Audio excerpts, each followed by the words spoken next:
Atëherë një fitore e mundimshme por shkoni në finale përballë të sa të kënaqur jeni. Jam shumë i kënaqur nga vendosmëria, nga shpirti i garës, nga karakteri që tregoi grupi, jo vetëm sot, por dhe gjatë gjithë kësaj periudhe. Mos harrojmë që pas ndeshjes me Laçin, që në një farë mënyrë dhimbja ishte shumë e madhe te ne, arritëm të punojmë, arritëm të gjejmë forcat që të vim këtu ku jemi sot. Kaluam krujm rezultat pastër, kaluam sot. Patjetër që duhet të dhënë dhe merita kundërshtarit, Besës, u bë një ndeshje niveli shumë të lartë nga dy ekipet. Pjesa e parë folim shumë për ne, pjesa e dytë Besa pati ato momentet e veta.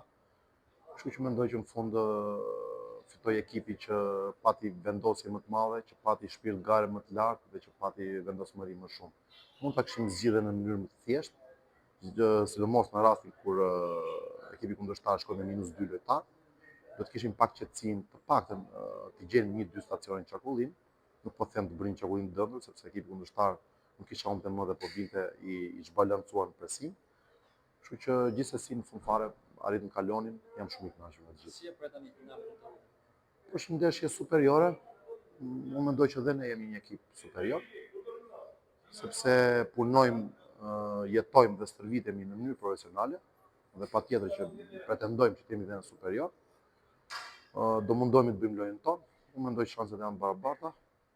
Kam ekip mirë, kam ekip cilësor, kam një ndërthurje shumë të mirë midis lojtarëve, atyre me eksperiencë, por dhe lojtarëve të rinj, por dhe disa lojtarëve që kanë cilësi shumë të madhe këmbë të veta. Patjetër që është një humbje e madhe shumë e jona mungesa e Kazem, që ndeshkua sot me karton kuq, gjithsesi do mundohemi që të bëjmë maksimumin.